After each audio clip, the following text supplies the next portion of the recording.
Hello दोस्तों, मेरे YouTube channel में आप सभी का स्वागत है। तो आज से हम लोग इतिहास हिस्ट्री को स्टार्ट करेंगे। तो मैं आपको पूरा हिस्ट्री पढ़ाऊंगी। तो देखो, सबसे पहले क्या है कि मैं आपको थोड़ा सा इतिहास के बारे में बताती हूँ। इतिहास के बारे में तो आप लोग जानते हैं ना कि इतिहास क्या है। तो देखो, इतिहास है ना, जो ये यूनानी भाषा का शब्द है और इसका अर्थ होता है जानना या ज्ञात होना। आप सबसे पहले मेरी बात को सुनना, फिर मैं आपको ऐसे ही लिखवा दूंगी, ठीक है। तो इतिहास क्या है? इतिहास यूनानी भाषा का शब्द है और इसका अर्थ होता है जानना या ज्ञात होना। अब इतिहास शब्द का सर्वप्रथम प्रयोग कहाँ देखने को मिलता है? तो इतिहास शब्द का सर्वप्रथम प्रयोग हिस्टोरिका पुस्तक में देखने को मिलता है, ठीक है। जो हिस्टोरिका पुस्तक है ना, उसमें सबसे पहले इतिहास शब्द का जिक्र हुआ है। तो इतिहास शब्द का सर्वप्रथम प्रयोग हिस्टोरिका पुस्तक में देखने को मिलता है। और हिस्टोरिका पुस्तक के जो राइटर हैं, लेखक हैं, वो कौन है? हेरोडोट्स हैं। और जो ये हेरोडोट्स हैं, यही इतिहास के जनक हैं, ठीक है। जो हेरोडोट्स है ना, तो ये इतिहास के जनक हैं और इन्होंने ही हिस्टोरिका पुस्तक लिखा था, ठीक है। तो मैं आपको आज इसके बारे में पूरा समझाऊंगी कि कैसे इतिहास का विभाजन हुआ है। प्रागैतिहासिक काल, आज ऐतिहासिक काल, ऐतिहासिक काल। आज मैं आपको इन सब के बारे में बताऊंगी। तो प्लीज़ एक बार आप ध्यान से देखिए, आपको सब समझ में आएगा। आप पहले समझने की कोशिश करो, बाकी मैं आपको सब लिखवाऊंगी। तो जैसे मैंने अभी आपको बताया कि इतिहास एक यूनानी ग्रीक भाषा का शब्द है और इसका अर्थ है जानना या ज्ञात होना। मैंने अभी थोड़ी देर पहले आपको यही बताया था ना। इतिहास शब्द का प्रयोग सर्वप्रथम हिस्टोरिका पुस्तक में देखने को मिलता है, ठीक है। तो इसको आप याद रखना, इतिहास शब्द का प्रयोग सर्वप्रथम हिस्टोरिका पुस्तक में देखने को मिलता है। और जो ये हिस्टोरिका बुक है ना, तो इसके राइटर कौन है? इसके राइटर है हेरोडोट्स। देखो, मैं आपको लिख के भी बताती हूँ। हेरोडोट्स जो हिस्टोरिका पुस्तक है ना, ये हिस्टोरिका बुक है, उसके राइटर है हेरोडोट्स। और जो हेरोडोट्स हैं, ये यूनान के रहने वाले हैं। बहुत इंपॉर्टेंट है, बहुत सी बार आते हैं तो आपको याद रखना पड़ेगा। यूनान के रहने वाले हैं।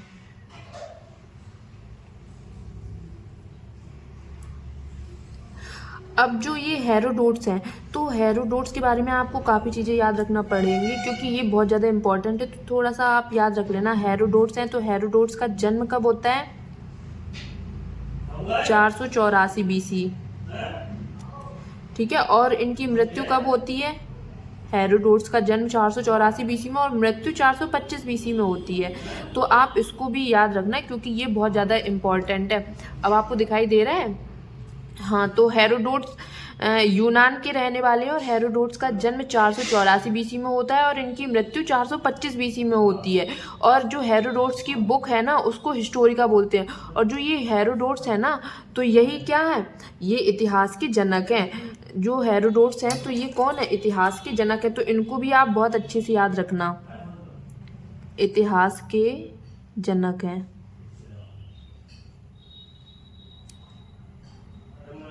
फादर ऑफ हिस्ट्री कौन है? हेरोडोट्स। तो इनको आप याद रखना, ये बहुत ज़्यादा इंपॉर्टेंट है। अब देखना, यहाँ पे जो ये BC आ रहा है ना, तो इसको बहुत सारे लोगों में कंफ्यूजन होता है, BC क्यों है। वैसे तो ज़्यादातर लोगों को पता ही है, लेकिन मैं आपको एक बार फिर से लिख के बता देती हूँ जिससे आपको हमेशा याद रहे। अगर आपसे BC का पूछे तो BC को क्या बोलते हैं? बिफोर क्राइस्ट, ईसा पूर्व बोलते हैं ना। ये तो अब ज़्यादातर सभी को पता है, लेकिन मैं फिर भी लिख देती हूँ, बिफोर क्राइस्ट,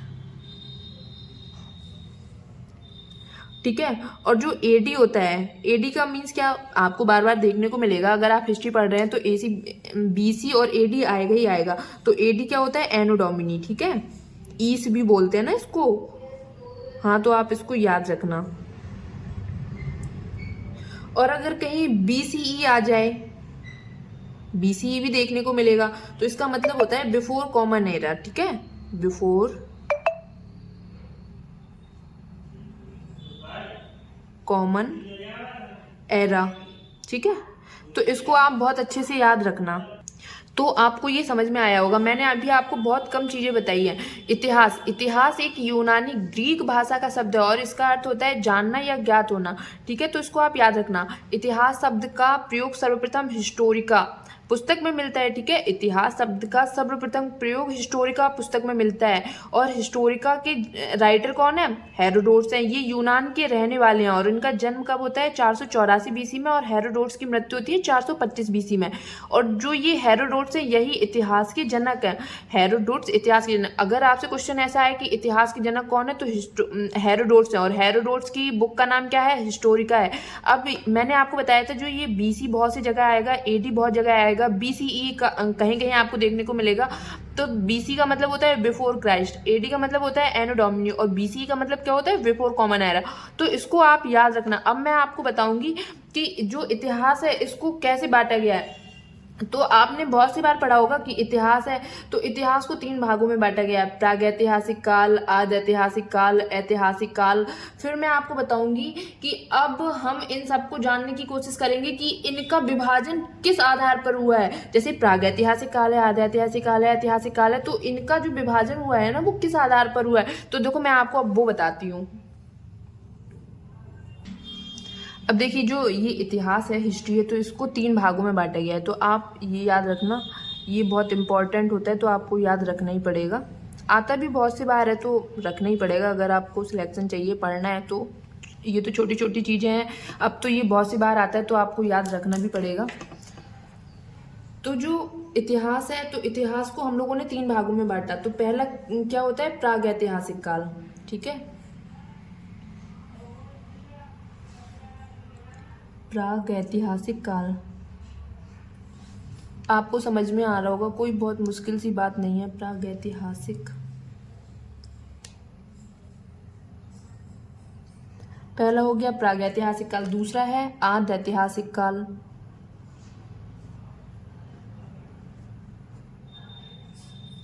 आदि ऐतिहासिक काल।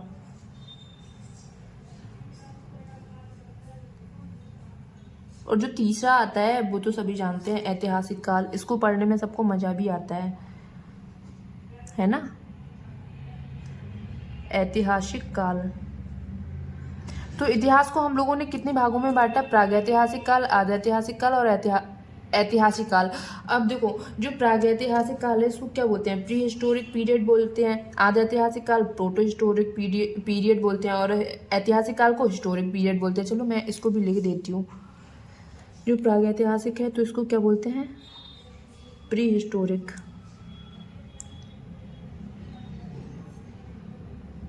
Pre historic period. और जो आदि ऐतिहासिक काल है इसको क्या बोलते हैं? Proto historic.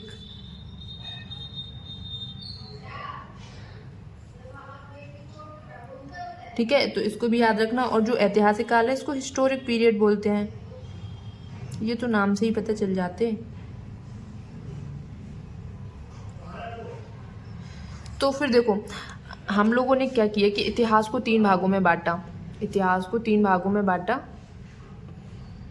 प्रागैतिहासिक काल, आदि ऐतिहासिक काल, ऐतिहासिक काल। ठीक है, तो अब मैं आपको ये बताऊंगी कि अब हम इसको जानने की कोशिश भी करते हैं ना कि इसका विभाजन किस आधार पर हुआ है। तो जो ये प्री हिस्टोरिक पीरियड है ना, प्री हिस्टोरिक पीरियड है, तो इसका कोई साक्ष्य नहीं है और लिखित प्रमाण भी नहीं है इसका, इसलिए प्रागैतिहासिक काल इसको बोला गया है। और इसके क्योंकि कोई साक्ष्य नहीं है, ना इसके साक्ष्य है ना इसको पढ़ा गया है। देखो इसके कोई साक्ष्य नहीं है। जो प्रागैतिहासिक काल प्री हिस्टोरिक पीरियड है तो इसके कोई साक्ष्य नहीं है, इसके कोई एविडेंस देखने को नहीं मिलते हैं। ठीक है, इसके साक्ष्य नहीं है। ठीक है, और इसको पढ़ा भी नहीं गया। इसके साक्ष्य नहीं है और इसको पढ़ा भी नहीं गया। दिखाई दे रहा है?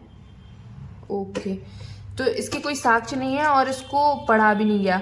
अब देखो, अब जो प्रोटो हिस्टोरिक पीरियड है ना, तो इसके साक्ष्य तो मौजूद हैं लेकिन इसको पढ़ा नहीं गया। जो ये है ना प्रोटो हिस्टोरिक पीरियड है, तो इसके साक्ष्य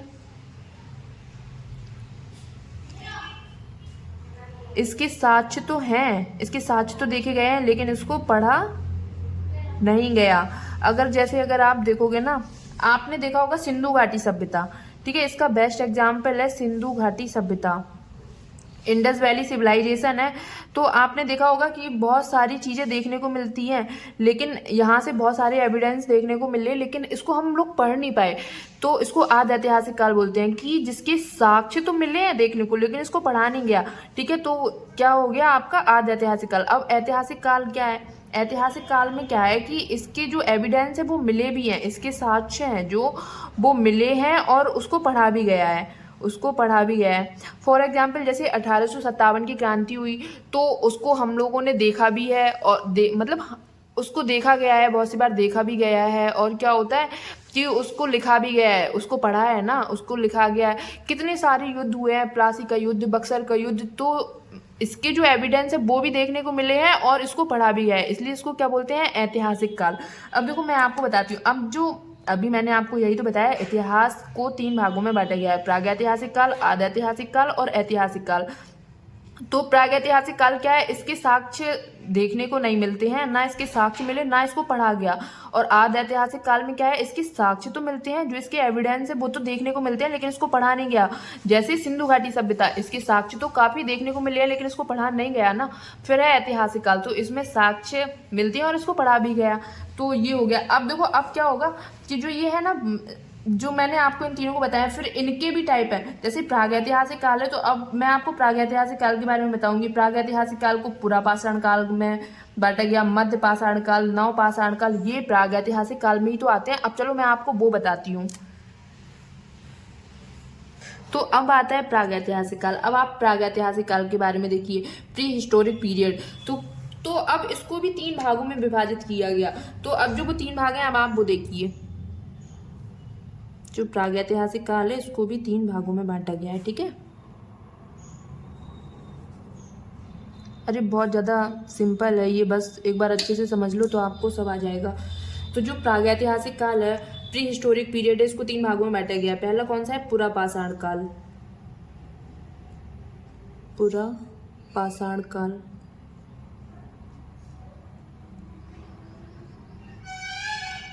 ठीक है, पहला हो गया पुरापाषाण काल।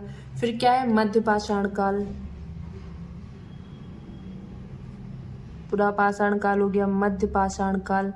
इसमें पत्थरों के आधार पर हुआ, इसलिए इसका नाम भी पाषाण काल पड़ता है। ठीक है, मध्यपाषाण काल, वो मैं आपको आगे बताऊंगी वीडियो में। मध्यपाषाण काल। और तीसरा क्या है? नवपाषाण काल।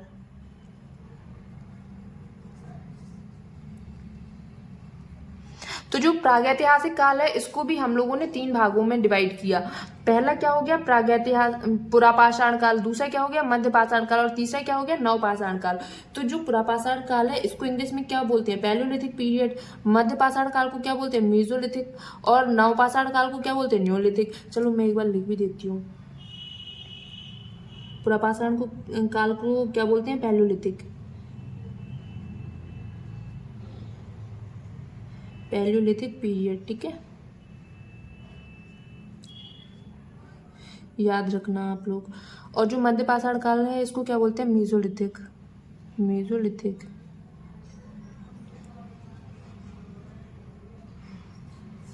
और जो नवपाषाण काल है, उसको क्या बोलते हैं? न्योलिथिक।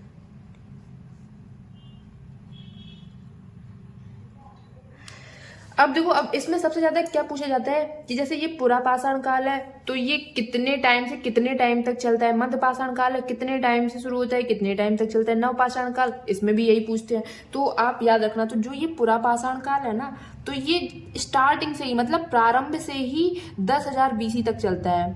ठीक है, तो इसको आप ऐसे याद रखना, प्रारंभ से, स्टार्टिंग से ही 10,000 BC तक चलता है। और BC का मतलब तो मैंने आपको बता ही दिया।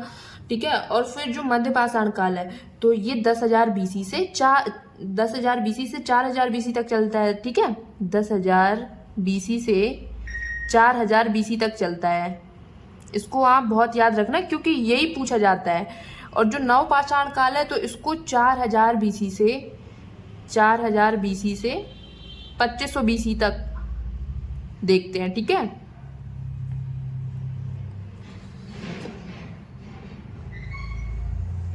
तो जो ये देखो मैंने आपको क्या बताया, प्रागैतिहासिक काल को हम लोगों ने 3 भागों में डिवाइड किया, पुरा पाषाण काल, मध्य पाषाण काल, नव पाषाण काल। तो जो पैलियोलिथिक का पीरियड है तो वो स्टार्टिंग से 10,000 बीसी माना गया है, और जो मेसोलिथिक है इसका टाइम पीरियड क्या है, 10,000 बीसी से 4,000 बीसी माना गया, और जो न्यूलिथिक का टाइम पीरियड है ना वो 4,000 बीसी से 2500 बीसी माना गया है। तो मैंने आपको ये बताया, आप ये याद रखना। तो ये प्रागैतिहासिक काल के बारे में हो गया। मैंने आपको सबसे पहले क्या बताया था, इतिहास के बारे में बताया कि इतिहास को 3 भागों में बांटा गया, प्रागैतिहासिक काल, आद्यैतिहासिक काल और ऐतिहासिक काल। तो उसमें से जो पहला प्रागैतिहासिक काल था मैंने आपको ये उसके बारे में बताया। अब मैं आपको बताऊंगी आद्य ऐतिहासिक काल के बारे में। तो अब आप आद्य ऐतिहासिक काल के बारे में भी देखिए। आद्य ऐतिहासिक काल, तो इसमें क्या होता है कि जो आद्य ऐतिहासिक काल है इसको 2 भागों में बांटते हैं, सिंधु घाटी सभ्यता, वैदिक सभ्यता। देखो मैं आपको लिख के बताती हूँ। तो अब हम लोग आद्य ऐतिहासिक काल के बारे में समझते हैं। तो आद्य ऐतिहासिक काल, प्रोटो हिस्टोरिक पीरियड, ठीक है। तो अब हम लोग इसके बारे में समझते हैं। इसको 2 भागों में बांटा गया। तो मैं आपको देखो लिख के बताती हूँ। एक तो सिंधु घाटी सभ्यता हो गया, एक वैदिक सभ्यता हो गया। देखो इसको भी हम लोगों ने 2 भागों में डिवाइड किया। ये आप पता है 2 से 3 बार देखना, आपको सब बहुत ज़्यादा अच्छे से याद हो जाएगा। ये इंपॉर्टेंट इसलिए मैं आपको बार बार बोल रही हूँ क्योंकि अगर क्वेश्चन आते तो यहाँ से भी पूछ लेता है, कभी कभी पूछ लेता है। वैसे तो आपको थोड़ा इसके आगे तब जो इंडस वैली सिविलाइजेशन आएगा वो बहुत ज़्यादा इंपॉर्टेंट है, तो आपको वो पढ़ना, बाकी ठीक है। आद्य ऐतिहासिक काल को हम लोग 2 भागों में करते हैं। तो सबसे पहले क्या हो गया, सिंधु घाटी सभ्यता, इंडस वैली सिविलाइजेशन, ठीक है। सिंधु घाटी सभ्यता, ये बहुत ज़्यादा इंपॉर्टेंट है, इसको आप बहुत अच्छे से पढ़ना। इंडस वैली सिविलाइजेशन को, इंडस वैली सिविलाइजेशन,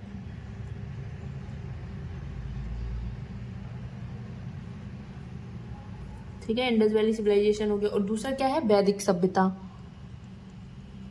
वैदिक पीरियड, ओके, वैदिक सभ्यता। तो इसमें भी ज़्यादातर हम क्या पूछा जाता है, इसका टाइम पीरियड पूछा जाता है। तो आप इसका टाइम पीरियड भी बहुत ज़्यादा याद रखो क्योंकि ये आता है। जो इंडस वैली सिविलाइजेशन, इसका टाइम पीरियड कब से कब तक का माना जाता है, तो इसका माना जाता है 2500 से 2500 बीसी से 1750 बीसी, ठीक है। 2500 बीसी से कब तक माना जाता है, 1750 बीसी।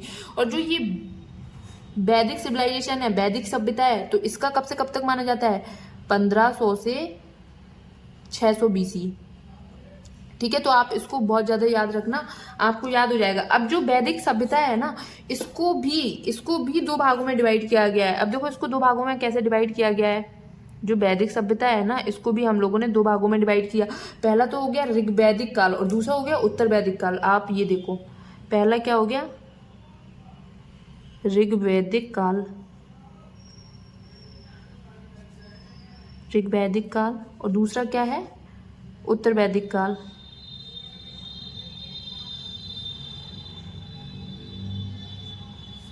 उत्तर वैदिक काल। अब इसका टाइम पीरियड पूछे तो जो ऋग्वैदिक काल है तो इसका माना जाता है 1500 से 1000 बीसी। अभी यहाँ बीसी में ही चलेगा, ठीक है। 1500 से 1000 बीसी। और जो उत्तर वैदिक काल है इसका कब से कब तक माना जाता है, 1000 बीसी से 600 बीसी, ठीक है। तो इसको आप याद रखना। तो मैंने आपको क्या बताया आद्य ऐतिहासिक काल में, आद्य ऐतिहासिक काल को 2 भागों में बांटा गया है, सिंधु घाटी सभ्यता और वैदिक सभ्यता। सिंधु घाटी सभ्यता का टाइम पीरियड क्या है, 2500 बीसी से 1750 बीसी। और जो वैदिक सभ्यता है इसका क्या माना गया है, 1500 बीसी से 600 बीसी। फिर इसको भी 2 भागों में बांटा गया है, पहला ऋग्वैदिक काल, दूसरा उत्तर वैदिक काल। फिर मैंने आपको इसके बारे में बताया। तो मैंने आपको 3 बताए थे ना कि जो हम लोगों का इतिहास है उसको 3 भागों में बांटा गया, प्रागैतिहासिक काल, आद्य ऐतिहासिक काल और ऐतिहासिक काल। तो मैंने आपको प्रागैतिहासिक काल बता दिया, अब आद्य ऐतिहासिक काल बताया। अब मैं आपको ऐतिहासिक काल के बारे में बताती हूँ। ऐतिहासिक काल के बारे में अब आप ऐतिहासिक काल के बारे में देखिए। अब देखो मैं आपको ऐतिहासिक काल के बारे में बताती हूँ। तो ऐतिहासिक काल को 3 भागों में बांटा गया है, देखो।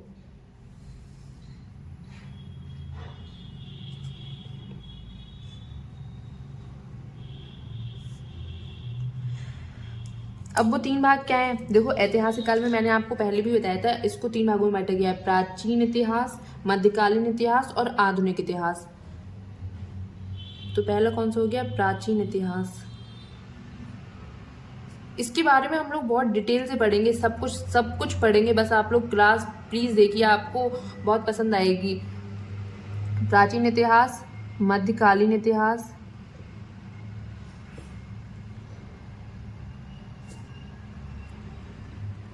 और फिर क्या है, आधुनिक इतिहास। सबसे ज़्यादा क्वेश्चन भी यहीं से पूछा जाता है, मॉडर्न हिस्ट्री से, ठीक है। पूछा तो देखो हर जगह से जाता है, लेकिन यहाँ का वेटेज थोड़ा सा ज़्यादा है।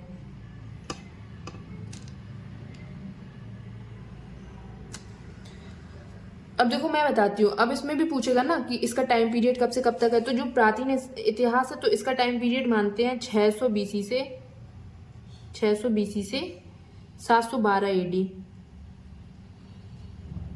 ठीक है। 600 बीसी से 712 एडी मानते हैं, इसको आप याद रखना। और जो मध्यकालीन इतिहास है इसको कब से कब तक मानते हैं, 712 एडी से 1707, ठीक है। अब सब हम लोगों का आ जाएगा एडी में। अब 1707 से आधुनिक इतिहास कब से कब तक है, 1707 से 1947, ठीक है। तो ये हम लोगों का पूरा था, आज हमने आपको ये बताया। तो ये ऐतिहासिक काल हो गया, प्राचीन इतिहास, मध्यकालीन इतिहास और आधुनिक इतिहास। तो उसके बारे में बताया, उसके टाइम पीरियड के बारे में बताया। अब देखो मैं आपको एक बार पूरा बता देती हूँ कि मैंने आज आपको पढ़ाया क्या क्या है, तो आपका रिवाइज फिर से हो जाएगा। आपको देखो क्लास में ही सब याद हो जाएगा, बस आप एक बार क्लास को ध्यान से अच्छे से देख लेना। तो देखो मैंने आज आपको क्या क्या पढ़ाया है। इतिहास, इतिहास एक यूनानी ग्रीक भाषा का शब्द है और इसका अर्थ है जानना या ज्ञात होना। मैंने आपको ये बताया था ना, इतिहास शब्द का प्रयोग सर्वप्रथम हिस्टोरिका पुस्तक में मिलता है। जो इतिहास शब्द का प्रयोग है वो सबसे पहले हिस्टोरिका बुक थी उसमें देखने को मिला। और जो ये हिस्टोरिका बुक है इसके राइटर कौन है, हेरोडोटस। ये कहाँ के, यूनान के रहने वाले हैं और इतिहास के जनक भी यही बनते हैं, ठीक है। अगर इतिहास के जनक पूछे तो हेरोडोटस, और हिस्टोरिका बुक के राइटर कौन है, हेरोडोटस। तो आप याद रखना यही इतिहास के जनक है।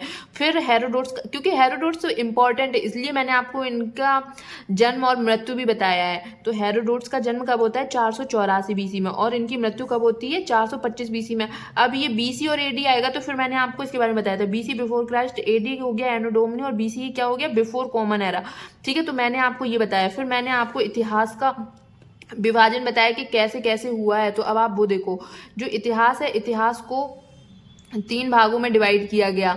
तो पहला कौन सा हो गया, प्रागैतिहासिक काल, फिर ऐतिहासिक काल, और फिर क्या है, ऐतिहासिक काल। तो मैंने आपको बताया प्री हिस्टोरिक पीरियड में क्या हुआ है कि इसके साक्ष्य भी नहीं है और इसको पढ़ा भी नहीं गया। और जो प्रोटो हिस्टोरिक पीरियड है ना, प्रोटो हिस्टोरिक पीरियड में क्या होता है कि इसके साक्ष्य तो देखने को मिलते हैं लेकिन इसको पढ़ा नहीं गया। जैसे इंडस वैली सिविलाइजेशन हो गया, सिंधु घाटी सभ्यता हो गया, तो इसमें क्या होता है कि इसमें साक्ष्य तो, इसके एविडेंस तो देखने को मिलते हैं ना, लेकिन इसको पढ़ा नहीं गया। फिर आता है ऐतिहासिक काल। तो हिस्टोरिक पीरियड में क्या है कि इसके साक्ष्य भी मिलते हैं और पढ़ा भी गया। जैसे बहुत सारे युद्ध होते हैं, प्लासी का युद्ध हुआ, बक्सर का युद्ध हुआ, तो इसमें इसके एविडेंस भी है और इसको लिखा भी गया है, तो इसको अच्छे से पढ़ा भी गया है। तो आप इसको याद रखना। फिर इसके बाद आप लोगों ने क्या देखा, प्रागैतिहासिक काल। इसको भी 3 भागों में विभाजित किया गया। पहला पुरापाषाण काल, पैलियोलिथिक पीरियड, मध्य पाषाण काल, मेसोलिथिक, और नवपाषाण काल, न्योलिथिक पीरियड। फिर मैंने आपको बताया कि इसका टाइम पीरियड कब से कब तक रहा है। तो क्या है, जो पैलियोलिथिक है तो इसका प्रारंभ से 10,000 बीसी तक रहता है, मेसोलिथिक का 10,000 बीसी से 4,000 बीसी तक, और न्योलिथिक पीरियड 4,000 बीसी से 2500 बीसी तक रहता है। फिर मैंने आपको आद्य ऐतिहासिक काल के बारे में बताया। आद्य ऐतिहासिक काल को 2 भागों में बांटा गया है। तो वो 2 भाग कौन से हैं, इंडस वैली सिविलाइजेशन और वैदिक सिविलाइजेशन, ठीक है। तो इसको आप याद रखना। फिर इसका टाइम पीरियड मैंने आपको बताया 2500 से 1750 सिंधु घाटी सभ्यता का है। वैदिक सभ्यता का 1500 बीसी से 600 बीसी है। फिर इस वैदिक सभ्यता को भी 2 भागों में बांटा गया है, वैदिक काल और उत्तर वैदिक काल। तो वैदिक काल 1500 बीसी से 1000 बीसी तक रहता है, और उत्तर वैदिक काल 1000 बीसी से 600 बीसी। तो इसको भी आप याद रखना। फिर ऐतिहासिक काल के बारे में मैंने आपको बताया। ऐतिहासिक काल को 3 भागों में बांटा गया है, प्राचीन इतिहास, मध्यकालीन इतिहास और आधुनिक इतिहास। और इसका टाइम पीरियड देखिए, 600 बीसी से 712 एडी प्राचीन इतिहास, 712 एडी से 1707 मध्यकालीन इतिहास, और 1707 से 1947 आधुनिक इतिहास। तो आज मैंने आपको ये पूरा विभाजन बताया है। तो आज मैंने आपको ये जो बेसिक चीज़ें थी मैंने आज आपको सभी बताई हैं, और किसका विभाजन कैसे होता है वो मैंने आपको बताया। अब मैं आपको नेक्स्ट क्लास में इसके भी बारे में बताऊंगी, तो आपको पूरा इतिहास बहुत अच्छे से कवर हो जाएगा। आप बस एक बार अच्छे से देख लेना, आपको सब समझ में आएगा। आई होप आपको आज भी समझ में आया होगा। अगर आपको क्लास अच्छी लगी हो तो प्लीज़ इसको अपने दोस्तों के साथ शेयर करना, और जो भी पसंद आया हो तो उसको कमेंट बॉक्स में ज़रूर लिखना, और जो चीज़ पसंद ना आई हो या जो चीज़ आपको सही ना लगी हो तो उसको भी कमेंट बॉक्स में लिखना। और अगर आपको क्लास अच्छी लगी हो तो please like, comment and share. Thank you.